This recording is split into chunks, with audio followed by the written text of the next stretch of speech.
Sakit sa ulo ng araw ang problema natin sa rice smuggling. Ang mga pusit na bigas na nakatenga sa ilang pantalan, nasisira pa. Problema tututukan daw na bagong talagang Presidential Assistant on Food Security and Agricultural Modernization na si Secretary Francis Pangilinan. Balita hatid ni June Veneracion. Halos mag-iisang taon na naka-hold sa Port of Cebu ang mga container van ng smuggled na bigas. Kaya may mga nangangamoy na, senyales na malapit ng mabulok. Nakakadagdag pa sa pagkasira ng mga bigas ang matinding init ngayong tag-araw. Sa iba pang pantalan, may mga nakita ng bukbok at mga insekto sa mga sako-sakong bigas na kinumpiska dahil walang import permit. Nakakapanghinayang dahil hindi man lang mapakinabangan, lalo na ng mga lugbok sa kahirapan. Nasa 1,500 container van ng mga smuggled na bigas ang nakahold ngayon sa lahat ng pantalan ng customs.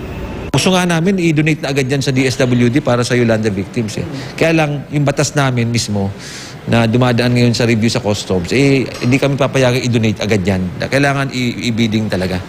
Hindi lang isa, kundi dalawang failed bidding ang kailangan bago ma-donate ang kumpiskadong bigas. At mas mahaba pa ang proseso kapag may kasong legal ang kontrabando.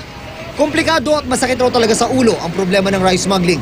Kaya isa ito sa mga sentro ng reforma ng bago talagang Presidential Assistant on Food Security and Agricultural Modernization, Secretary Francis Pangilinan. Nagkaroon kasi ng sabuatan ng nakaraan sa pagitan ng mga smuggler, no, at ng ahensya ng pamahalaan tulad ng NFA. Sa impormasyong nakarating kay Pangilinan, tuloy pa rin ngayon ang kalakaran. Isa raw ito sa kanyang paiimbestigahan. Kaya rin nagkakaroon ng smuggling dahil nga malaki ang pagkakakitaan, no? At mayroong sabuatan nga, no? So, ang isang reforma na gusto nating itulak, yung pag-issue ng import permit ay gagawin nating mas malawak, interagency, no? Hindi lang ililimita sa mga nakaupo sa NFA. Kaya desidido rin si Pangilinan linisin ng NFA kasama ang National Irrigation Administration, Philippine Coconut Authority at ang Fertilizer and Pesticide Authority na pamumunuan din niya. Malaking tulong daw sa customs kung gagawing interagency ang proseso ng pag-issue ng import permit para sa bigas.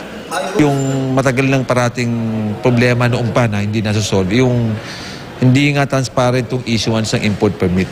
So, hindi namin ma-verify kung totoo o hindi. Siguro kung ganun nga, transparent, interagency na yung accreditation at issuance, lahat malalaman kung totoo o hindi yung import permit. June Veneracion, GMA News.